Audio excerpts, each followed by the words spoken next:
Bien, mis queridos, les invito a buscar en sus Biblias, por favor, allá en el libro de Romanos, en el capítulo 12.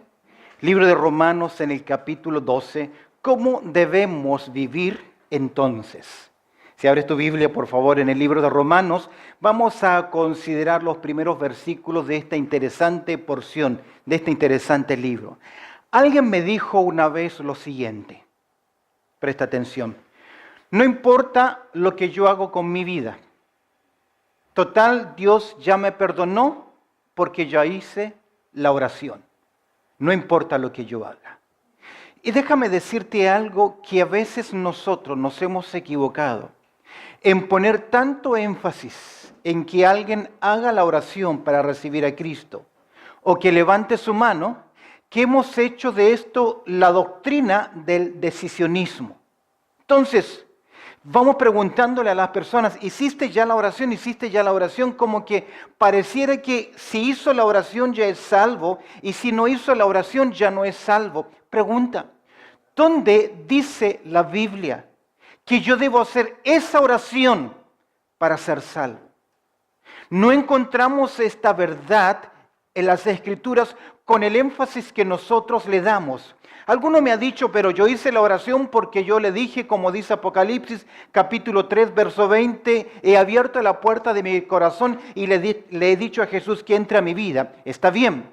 Usamos Apocalipsis capítulo 3, verso 20 como una muy buena ilustración de lo que es el hecho de la sincera entrega y el recibir a Cristo como nuestro Salvador personal, porque es ineludible en las Escrituras que el hombre debe recibir a Cristo. Lo dice Juan capítulo 1, verso 12. Pero Apocalipsis capítulo 3, verso 20 no fue escrito en conversos. Fue escrito a una iglesia que se reúne, que tiene ministerio, que cantan, que adoran, que hablan de la Biblia, pero a Cristo lo han dejado afuera. Y Él está llamando a esa congregación de la Odisea diciendo, ¡hey, yo soy el centro y me han dejado ¿dónde? Afuera. Ahora, en Hechos capítulo 16, es interesante que cuando Pablo llega a Filipos, hay una mujer muy piadosa llamada Lidia. Y dice la Escritura que Dios abrió su corazón. Ella era una mujer temerosa, devota de Dios, de la creencia de los conceptos piadosos del Antiguo Testamento. Y Dios abrió su corazón para que ella entendiera el Evangelio. A veces nosotros ponemos el énfasis, tú tienes que abrir tu corazón para recibir a Cristo. Es una buena ilustración. Ahora, cuando citamos nosotros Juan capítulo 1, verso 12, más a todos los que le recibieron y a los que creen, tienes que mirar el contexto. Porque el recibir tiene que ver con darle la bienvenida. Y en una lógica normal, primero nosotros debemos creer y luego recibir. Pero Juan 1:12 dice, más a todos los que le recibieron y a los que creen. La lógica es que en el contexto Juan viene ilustrando cuál fue la actitud de la nación de Israel para con Jesús. Jesús vino a lo suyo vino, verso 11, ¿y qué? Los suyos no le recibieron. Luego ahora, el texto es cómo el Señor Jesucristo gira su rostro y ya no se enfoca en las ovejas perdidas de la nación de Israel, sino también en aquellas ovejas que son de otros rebaños que también tienen que ser alcanzados producto del rechazo de la nación de Israel. Pablo nos enseña esto, que gracias, en cierta forma, al endurecimiento de Israel, su dureza, usted y yo hemos alcanzado ¿qué cosa? Salvación. Vino también el mensaje a los gentiles, a usted y a mí. Entonces el hecho de recibir es darle la bienvenida. Yo estoy convencido de que una persona debe entregarse a Cristo, debe arrepentirse, debe hacer también la oración del pecador, pero a veces tenemos un folleto que dice, si usted repite y hace esta oración, ya es salvo.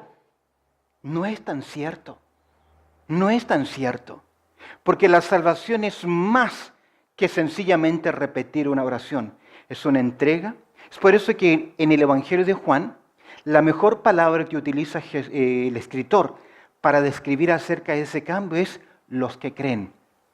De cierto os digo, el que oye mi palabra, Juan 5, y cree, el verso 24, y cree al que me envió, tiene vida eterna. Pero el creer de Juan no es el creer cultural nuestro. El creer de Juan conlleva confianza, entrega, dependencia, seguir. Es por eso que Jesús lo ilustra así. Si mis ovejas, ¿qué hacen? Oyen mi voz, yo las conozco, Juan capítulo 10, verso 27, y mis ovejas, ¿qué hacen? Me siguen. ¿Por qué esas ovejas siguen al pastor? Porque confían, dependen, se han entregado. Es por eso que Pablo acá en Romanos capítulo 12 nos va a llevar a una acción práctica en nuestras vidas. ¿Cómo debemos vivir entonces? Dice 2 Corintios 5, 17, de modo que si alguno está en Cristo, nueva criatura es, las cosas viejas pasaron.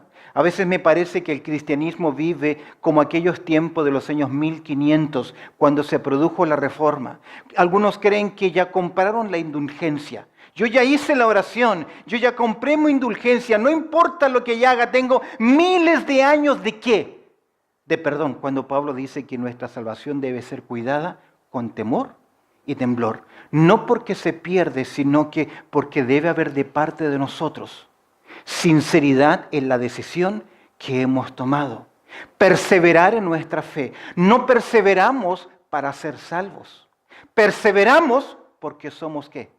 Salvos. Entonces ahí está la clave. Si alguien no persevera, si alguien no continúa, es muy posible que esa semilla solo quedó a ras de piso.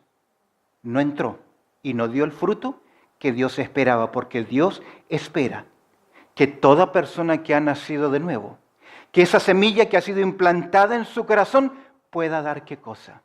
Frutos. Por eso que Pablo dice, y al considerar esta carta a los romanos, vamos a considerar Romanos capítulo 12, donde Pablo nos habla de la conducta de la vida cristiana. Este capítulo apunta a la transformación que debe haber en todos los creyentes. Transformación porque eso es el cristianismo, ya que el cristianismo, escúcheme bien, creo que aparece ahí la frase, el cristianismo ¿qué es? Al final del primer párrafo, un estilo de vida diferente, que es ¿qué cosa? Contrario, no simplemente diferente al mundo, sino que es también ¿qué? Contrario. Porque hay cosas que son diferentes, pero no necesariamente son contrarias, pero el creyente vive en un mundo contra corriente. No es fácil. ¿Qué dice Efesios capítulo 2, verso 1? Él os dio vida a vosotros cuando estabais, ¿qué? Muertos en vuestros delitos y pecados, en los cuales anduvisteis en otro tiempo siguiendo, ¿qué cosa? Las corrientes de este mundo, conforme a su líder, el príncipe de las potestades. Y hoy al estudiar estos versículos vamos a considerar cómo el pueblo de Dios debe evidenciar, mediante decisiones delante de Dios, que pertenecen al Señor. Cuando a Pablo le preguntamos, ¿quién eres ahora tú? Pablo nos dice en Gálatas, ya no vivo yo. Cristo vive en mí. Te comento esto porque estamos en un punto de la historia cristiana, en un punto de la historia nuestra, donde ya no hay líneas de protección, de diferencia. Hacemos lo que queremos con nuestras vidas. Total, yo ya he hecho ¿qué? La oración. Vamos a ver qué dice la palabra del Señor. Cada creyente, mira conmigo el tema que vamos a tratar, cada creyente debe ser un sacrificio vivo para Dios. Mira los primeros dos versículos, dice la palabra del Señor así, Romanos capítulo 12. Mira cómo comienza. Pablo dice, así que, todos juntos, versos 1 y 2.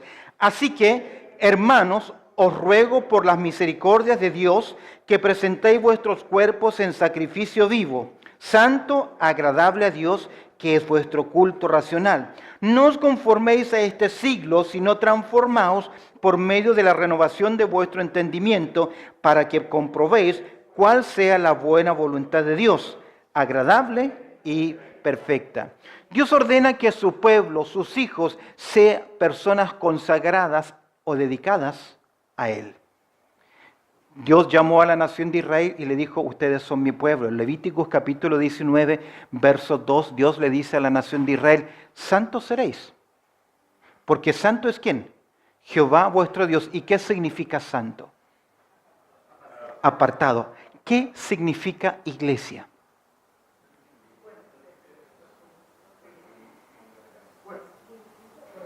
No, cuerpo no es iglesia. ¿Qué es iglesia? ¿Qué es la palabra iglesia? ¿Qué significa?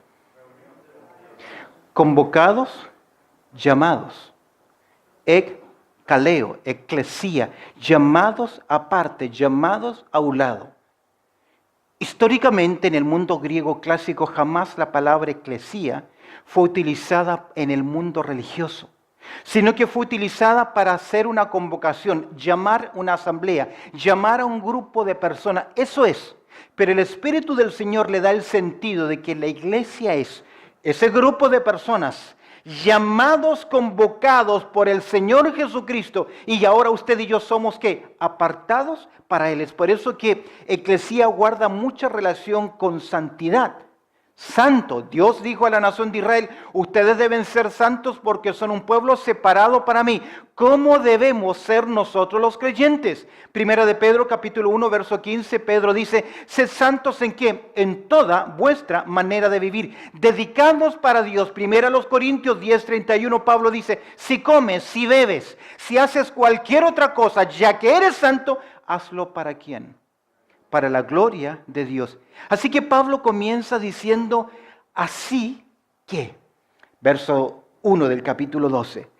Esta expresión creo que guarda mucha relación con lo que viene diciendo. Es como que él llega a una conclusión. ¿Qué nos ha dicho el verso 33? Mira lo que dice del capítulo 11. Oh profundidad de la riqueza, de la sabiduría y de la ciencia de Dios.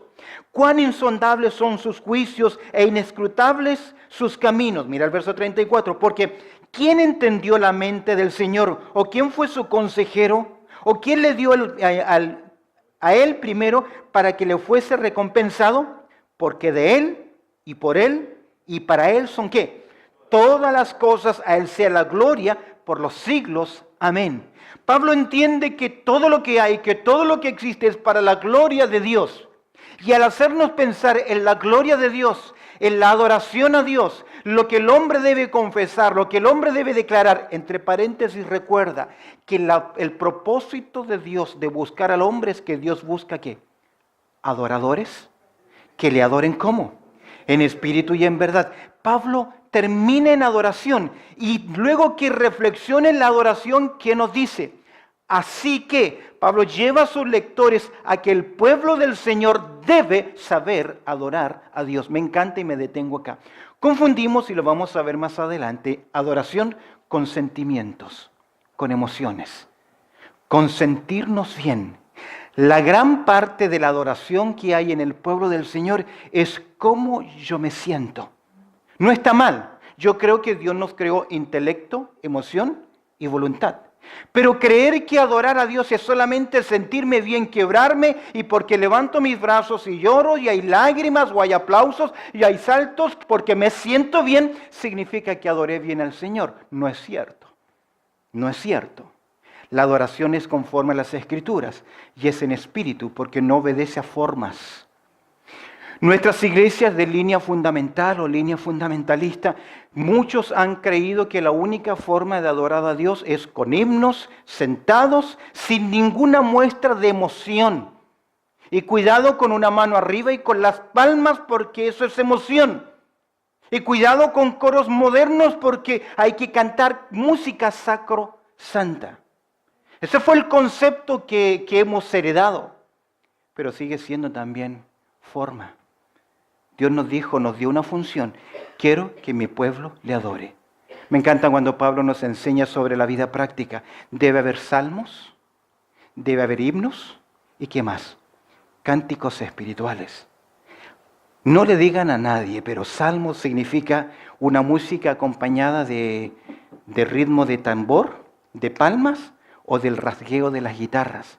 En otras palabras, un salmo es un cántico alegre. Debe haber alegría. Ese es un salmo.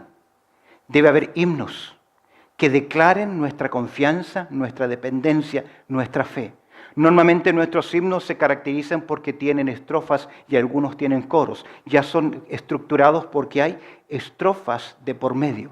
Y el cántico espiritual es una declaración de adoración, de entrega, de dependencia en el Señor. Himnos, salmos y ¿qué más? Cánticos espirituales. Dios quiere que su pueblo le adore y Pablo está ahí en adoración, pero ahora Pablo nos va a llevar cómo debemos adorar. Y adorar a Dios tiene que ver con un creyente que se presenta a sí mismo delante de Dios como un sacrificio que es vivo. La vida cristiana no es solamente la comprensión de las verdades de la fe, que es algo tremendamente importante en nuestras vidas. Tener firmeza doctrinal. Creo que errores en la doctrina siempre va a conllevar errores ¿en qué? En la conducta. Cuando tenemos malos conceptos, malas doctrinas, siempre tendremos también un mal proceder. Es por eso que Pablo en Efesios capítulo 4 dice que hay creyentes que son llevados de todo ¿qué? Viento de doctrina. Ahora, cuando hablamos de doctrina, cuando hablamos de adoctrinar, hay doctrinas que son fundamentales y hay doctrinas que podemos tener diferencias. Hay ciertas doctrinas que son doctrinas fundamentales que no puede haber diferencia. ¿Quién es Dios? ¿Quién es Jesucristo? La salvación. Esas verdades tienen que ser fundamentadas, se llaman doctrinas fundamentales. Pero hay ciertos aspectos en el ministerio, en las iglesias, que algunos tienen enfoques diferentes. Algún hermano cree que la iglesia pasará por el tiempo de la tribulación, no es un enemigo.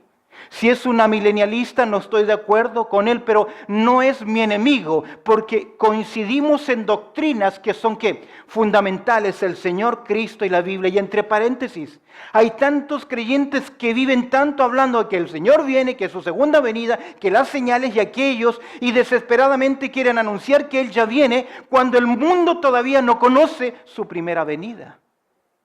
Menos va a entender qué cosa, su segunda. Por eso que es importante la doctrina, pero también hay algo más. Pedro en su segunda carta, en el capítulo 3, verso 18, nos dice que debemos crecer en la gracia y también, ¿qué cosa? El conocimiento. Usted debe crecer en conocer la palabra de Dios. Usted debe conocer las doctrinas. Usted debe conocer la doctrina que tiene su iglesia. Porque no puede venir alguien con una doctrina diferente y imponer esto es lo que yo creo, me aceptan o no. La iglesia tiene un común denominador, tiene una doctrina. Es interesante que en Hechos capítulo 2, cuando se nos habla que los creyentes que se convirtieron, esos 3,000, dice que perseveraban, verso 42, ¿en qué? En la doctrina de los apóstoles. ¿Por qué la doctrina? Porque creo, mis queridos, que si bien es cierto la comunión la da el Espíritu del Señor, por esa conversión en nosotros somos hermanos, pero un ingrediente importante de esa comunión práctica de los creyentes es que perseveran ¿en qué? En la doctrina. Debemos estar de acuerdo. Yo no puedo hacer tortillas, yo no puedo hacer ¿cómo se llama lo que comen los colombianos? Arepas, si no tengo ¿qué? Harina. Yo no puedo hacer pupusas si no tengo ¿qué? Harina. Puedo tener el relleno y todo lo que quiero, pero si no tengo ¿qué? La harina de maíz. Yo no puedo hacer un pan dulce si no tengo la base que es la harina. Así no puede haber una real comunión cuando doctrinalmente no estamos ¿qué? En el mismo punto. Amós 3:3 pregunta, ¿andarán dos juntos por el camino? Si no estuviesen de acuerdo. Ahora, no podemos coincidir en todo. Porque usted no piensa como yo, no tiene los años que yo tengo, no tiene la experiencia que yo tengo, ni sus hermanos tienen la suya. Hay algunos que se convirtieron y son tragalibros, pero hay otros que tienen el músculo mental más dormido y les cuesta ¿qué? Mucho más asimilar y aprender. Pero eso no es excusa para no crecer. ¿Por qué? Porque si usted no crece en doctrina, usted será llevado ¿qué? Por todo viento, porque hoy sí que hay confusión. Hoy uno escucha a través de la net, de la internet, buenos mensajes, buenos predicadores y en el fondo no se da cuenta que le están sembrando ¿qué? El engaño. Y así es. Por eso Pablo dice después, así que os ruego. Este es interesante notar el lenguaje que utiliza el apóstol Pablo. Les exhorto, les ruego. Me encanta esto porque Pablo es una autoridad, él es un apóstol. Como apóstol Pablo tiene ¿qué? Autoridad. Y tal autoridad que él dice algo en una congregación y en una iglesia, ¿qué debe hacer la iglesia? Obedecer. Pero Pablo, ¿qué prefiere hacer? Dice, les exhorto. Y esto es interesante porque Pablo refleja la gracia de Dios. La ley ordena. La gracia capacita. La ley demanda. Pero el evangelio de la gracia nos ayuda a vivir. Y Pablo dice, hermanos, por la razón de esa fe, os ruego, hermanos. ya que son familia, ya que son creyentes, parte de Dios, les ruego por las misericordias de Dios. ¿Cuáles son esas misericordias a las cuales Pablo hace mención? Esto tiene que ver con lo que escribe en los capítulos anteriores de Romanos. ¿Qué son para Pablo las misericordias de Dios? Y utiliza el plural. ¿Hay una diferencia entre la misericordia y la gracia? ¿De qué viene hablando Pablo en el libro de Romanos? En los primeros 11 capítulos, ¿de qué ha hablado Pablo en el libro de Romanos? ¿De qué?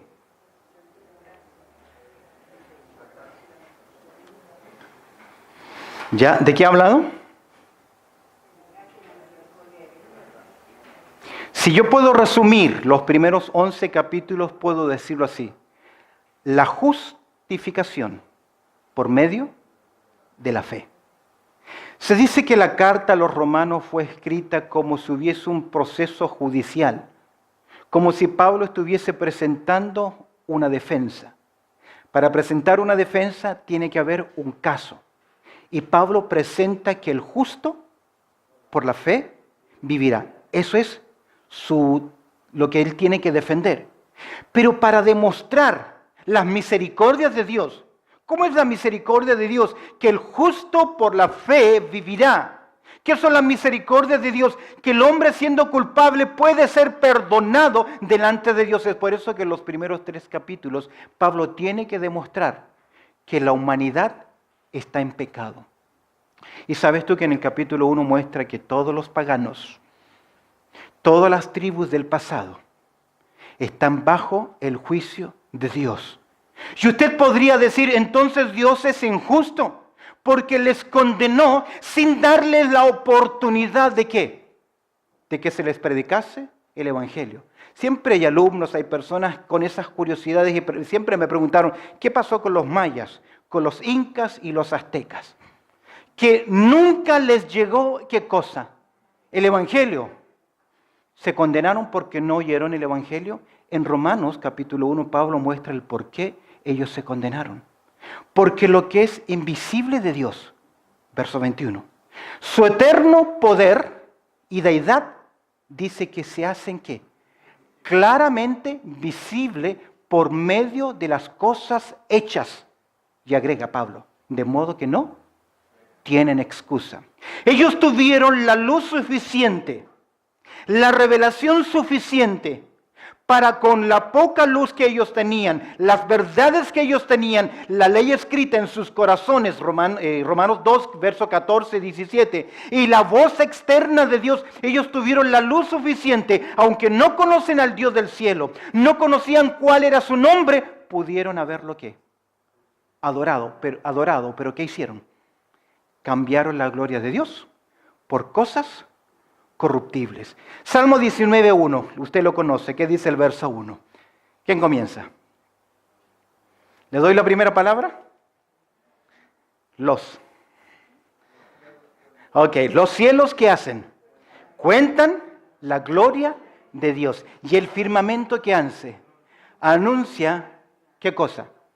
Sus obras. No hay palabra, pero hay un mensaje que es oído. Y ese mensaje es oído por todos. Que mira el cielo, el vasto universo, siempre tiene que haberse hecho esa pregunta. ¿De dónde vino?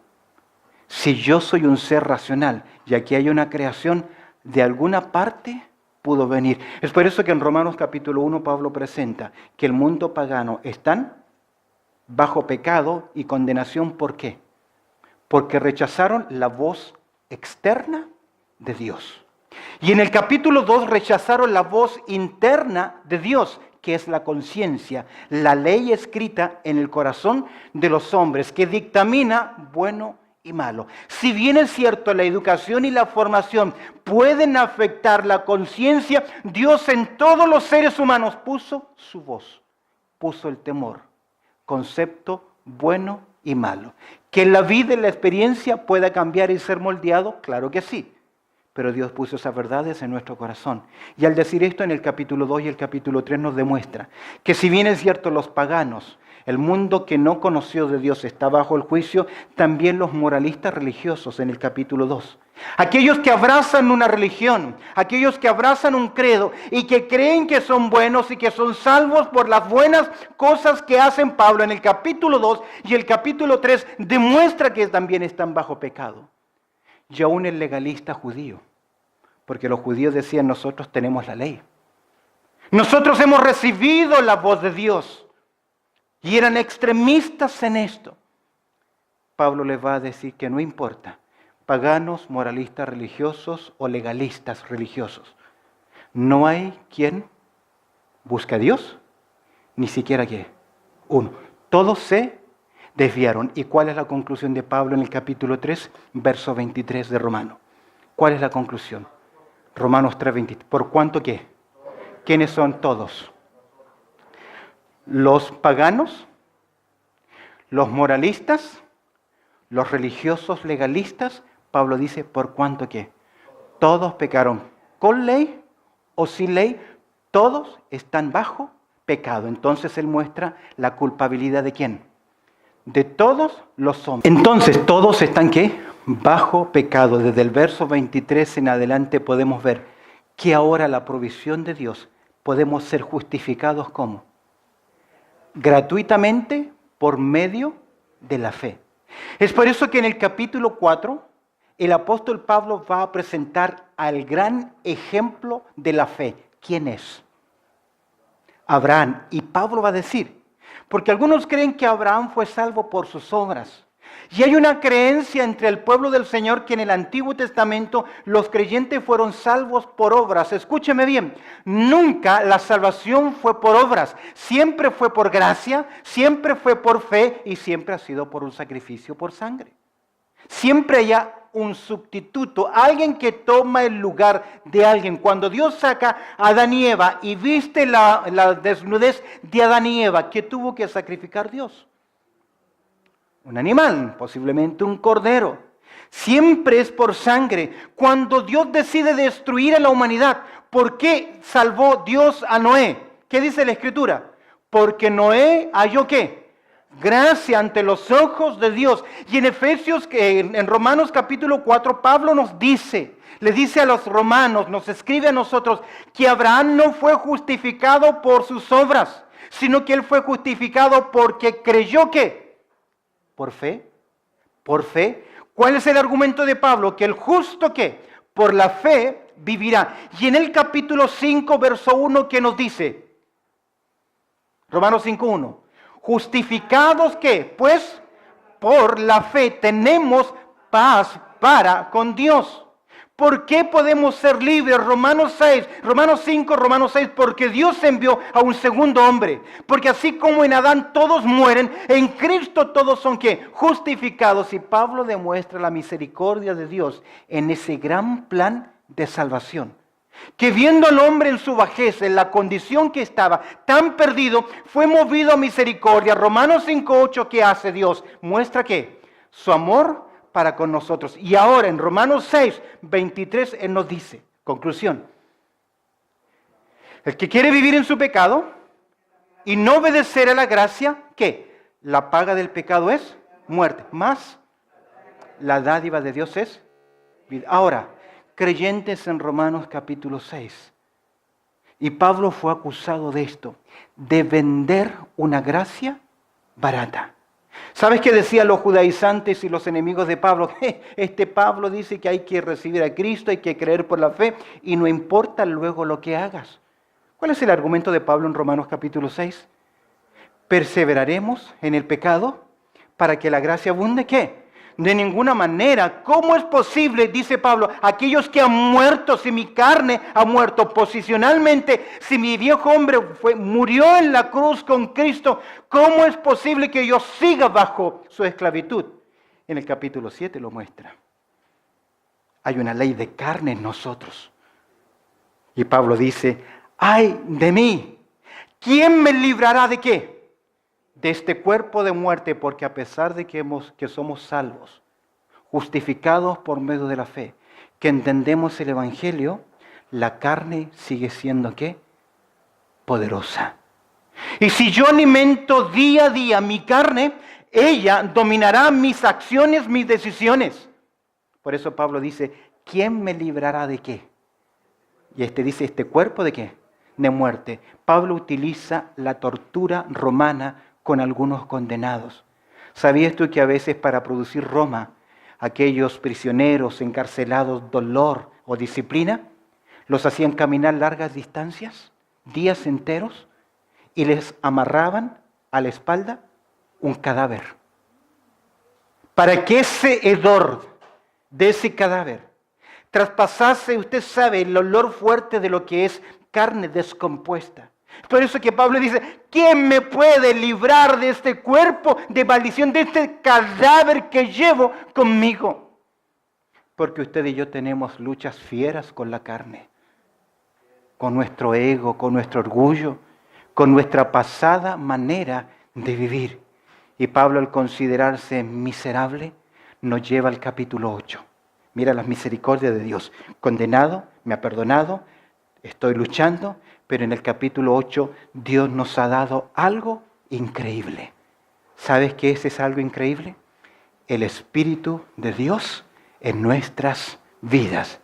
Que aún en nuestras debilidades, que aún en nuestra incapacidad de poder orar, el Espíritu Santo de Dios toma de mí mi necesidad y lo mejor de mí lo presenta y intercede ¿qué? Por nosotros, para decirnos que aún en las luchas Dios tiene un propósito. ¿Qué dice el verso 28? Mas para los que aman a Dios, ¿qué? Todas las cosas les ayudan a bien. Y me encanta cómo comienza ya el verso 29, de ese plan soberano y maravilloso del Señor, de usted, suyo y mío. Porque a los que antes conoció, a esos también llamó. Y a los que llamó, a estos también justificó. Y a estos que justificó, Dios también los glorificó. A los que antes conoció, a estos también los predestinó. Me llamó, me predestinó. Me eligió, me predestinó. Y luego que Dios en el pasado me escogió, me predestinó. Fíjate que es interesante la doctrina de la predestinación. Es después de la elección y no antes. No creo que somos predestinados para ser salvos. De acuerdo a Romanos capítulo 8 y Efesios capítulo 1, somos predestinados para ser conforme al Hijo de Dios, es decir, glorificados. Primero es elección soberana, y Pablo dice a los que antes conoció, también los predestinó, y a esos que los predestinó también ¿qué hizo? Los llamó. ¿Cómo los llamó? ¿Cómo los llama? No, esa no es como los llama. Esa es la razón por el del llamado. ¿Cómo Dios nos llama? ¿Cómo Dios le llamó a usted? Si bien es sí, Dios utiliza su palabra, pero ¿cómo Dios le llamó a usted? ¿Cómo Dios utilizó la palabra para llamarle? Hay una sola forma. Romanos 10. ¿Cómo oirán sin haber quien les predique? ¿Cómo nos llamó Dios? ¿Mediante qué? La predicación del Evangelio. Esa es la forma de Dios. Pablo dice, ustedes fueron elegidos y alcanzados, dice Pablo, por medio de mi Evangelio. Las personas que Dios ha elegido, Dios las alcanza mediante qué? La predicación de la palabra de Dios, porque Dios no solamente ha elegido a personas, sino también un plan para alcanzar esas personas. Y ese plan es la evangelización, predicar el Evangelio. Esa es mi responsabilidad. Y a los que llamó, a estos también ¿qué? Justificó. ¿Y qué es ser justificado? ¿Recuerda todo lo mío del pasado? La paga del pecado es muerte. Estaba condenado por todos los caminos, no había forma de ser salvo. Pero al venir a Cristo, Dios aplica algo en mi vida. Judicialmente me imputa algo. Dice en 2 Corintios 5:21, que al que no conoció pecado, por nosotros lo hizo pecado para que viniésemos a hacer ¿qué? Justicia de Dios en el cómo es posible que usted y yo, miserables como somos, hoy podamos decir, yo soy justificado, Dios me ha perdonado, tengo vida eterna. Casi parece que fuese una arrogancia y yo. Cuando usted habla con personas de religiones, de obras, de sacrificios, ellos nos ven y dicen, usted es un arrogante, ¿cómo puede estar seguro de que usted es salvo, que tiene la vida eterna y el perdón de sus pecados? Como que eres un egoísta, orgulloso de lo que eres. No, mis queridos, porque cuando entiendo la gracia y la misericordia de Dios, todo lo que Dios hizo y la seguridad, entiendo que Judas dice que un día nos presentará delante de Él como sin mancha alguna. ¿Por qué? Porque todos mis pecados han sido ¿qué? Perdonados. ¿Qué pecados? Hebreos 10:17. Todos. ¿Cuáles son todos? ¿Ah? Pasados, presentes y futuros. Pero ¿por qué tenemos que dar cuenta? Una cosa es ser perdonados de la pena del pecado. ¿Cuál es la pena del pecado? La muerte, la condenación eterna. No siempre soy libre de las consecuencias en el presente de mi pecado. Y aún creyentes, y lo vamos a ver en el estudio anterior, que a veces hay consecuencias que tenemos que pagar. Por eso que, resumiendo hasta el capítulo 8, Pablo nos ha mostrado la culpabilidad, cómo Dios nos salva, cómo somos justificados, cómo debemos vivir, cómo Dios interviene en nuestro estilo de vida para hablarnos de las misericordias. Pero como Pablo es un judío y ama a su pueblo judío, en la carta a los Romanos escribe 3 capítulos que guardan mucha relación con Israel como nación. Porque Él les tiene que decir que la actual condición que ustedes tienen en el presente es producto de la dureza de su corazón. Y están bajo la disciplina divina. Por eso es que Pablo dice que llegará un momento en que Dios volverá a tratar con la nación de Israel. Y luego de ese paréntesis del 9 al 11 que habla con Israel, Pablo retoma la parte práctica. Y desde el capítulo 12, Pablo que nos dice, verso 1, Romanos 12:1, así que, hermanos, os ruego por las misericordias, ¿de quién? De Dios, que tiene que ver con el amor y con la gracia. Esas misericordias de Dios deben ser moldeadas en nuestras vidas. ¿Cómo? Me encanta un texto. ¿Usted sabe cuál es el versículo lema de la iglesia?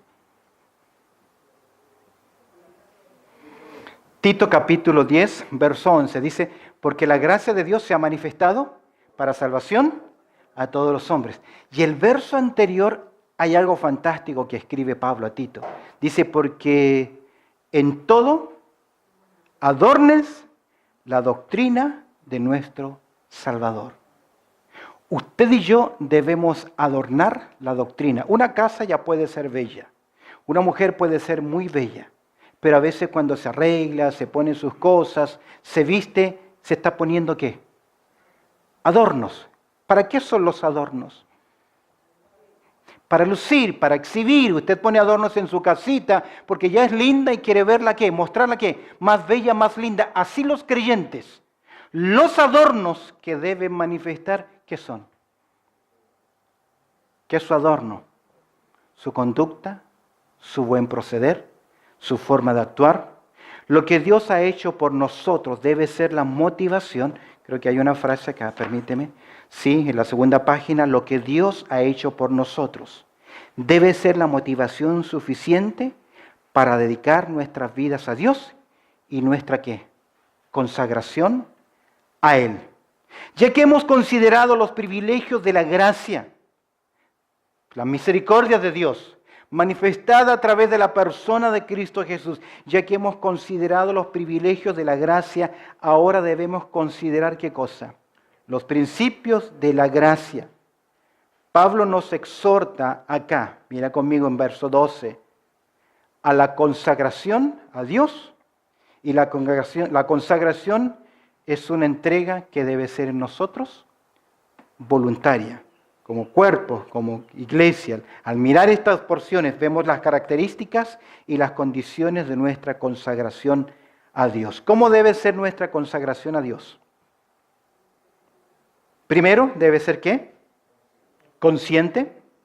Os ruego por la misericordia de Dios que presentéis. Luego nuestra consagración debe ser ¿qué? Completa, debe ser consciente porque yo debo entender lo que Dios ha hecho. Pero en segundo lugar debe ser ¿qué? Completa. Vuestro cuerpo. Tu cuerpo. En Romanos capítulo 6, Pablo ya nos ha dicho que tu cuerpo puede ser utilizado para la justicia o la injusticia. ¿Recuerdas la enseñanza de Pablo a los Corintios que vuestro cuerpo ¿qué es? Templo del Espíritu Santo. Nuestro cuerpo, como lo entiende el apóstol Pablo, más que hablar sencillamente de la estructura, es la forma, el uso que yo le doy a mi cuerpo. Tus miembros, tus ojos, ¿puedes entregarlos para la justicia o para la injusticia? Puedes utilizar tu cuerpo para satisfacer tus propios deseos carnales.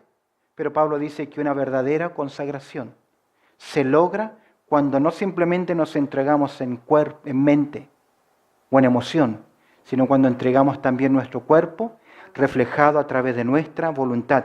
Nuestra consagración a Dios debe ser consciente, debe ser en segundo lugar completa y en tercer lugar debe ser también costosa. ¿Por qué?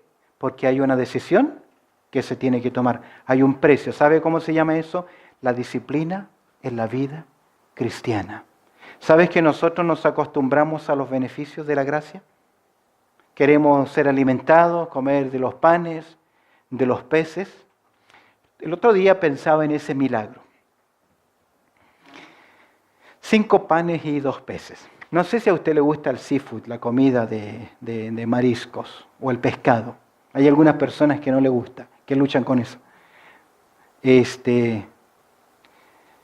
Pero esa comida que hizo el Señor, Él la produjo en sus manos. Tiene que haber sido de la mejor calidad. Usted sabe que en toda parte del mundo, en mi país, yo tenía que ir a cierto lugar específico, a la Vega Chica que le llaman, que era un lugar principal para poder comprar las mejores frutas, las mejores verduras, porque todo lo mejor de un país, ¿para dónde va? Para afuera. ¿Y qué nos queda a nosotros adentro? Los productos de segunda y de tercera calidad. Entonces, si yo quería ir a probar una buena manzana, una buena alcachofa, un buen producto, tenía que ir a un lugar donde me estaban vendiendo la mercadería que es de exportación. Y yo pensaba, ¿qué habrá sido ese pescado? Ese pan que el Señor lo produjo, ¿dónde? Ahí. Nosotros tenemos recuerdos de niñez. Y algunos de nuestros recuerdos de niñez son de aquellas comidas que nuestra madre o nuestras abuelas preparaban.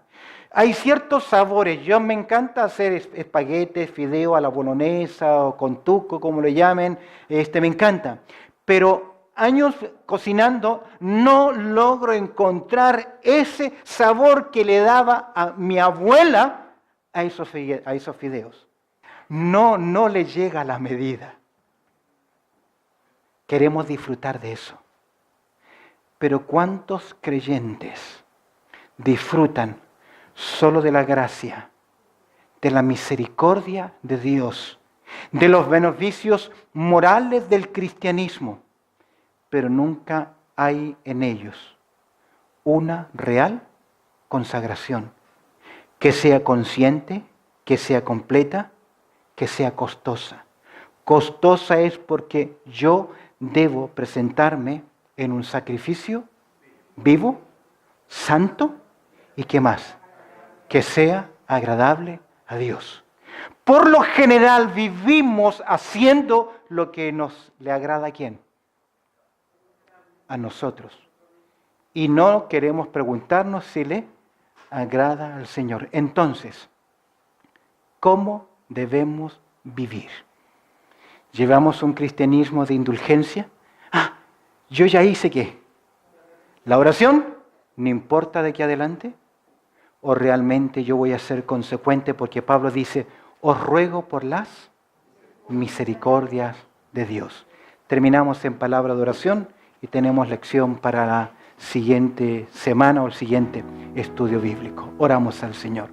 Bendito Padre Celestial, te agradecemos por tu amor y tu cuidado y por darnos esta oportunidad de reflexión, Señor, de tu palabra y hacernos ver tu gracia, tu misericordia, registrada, mostrada a través de este libro de Romanos. Las misericordias, cómo el hombre puede ser justificado por medio de la fe. Pero también nos lleva a un terreno práctico en nuestras vidas. ¿Y entonces qué? ¿Cómo debemos vivir? Te pido, Señor, que tú nos ayudes a crecer en la gracia y el conocimiento, pero aprender a dedicar nuestras vidas, pues si vivimos, para ti vivimos, y si morimos, también es para ti. Sea lo que sea en nuestras vidas, si vivimos o morimos, somos tuyos, Señor. Te agradezco, Señor, por este tiempo, orando a través del precioso nombre de Cristo Jesús. Amén y amén.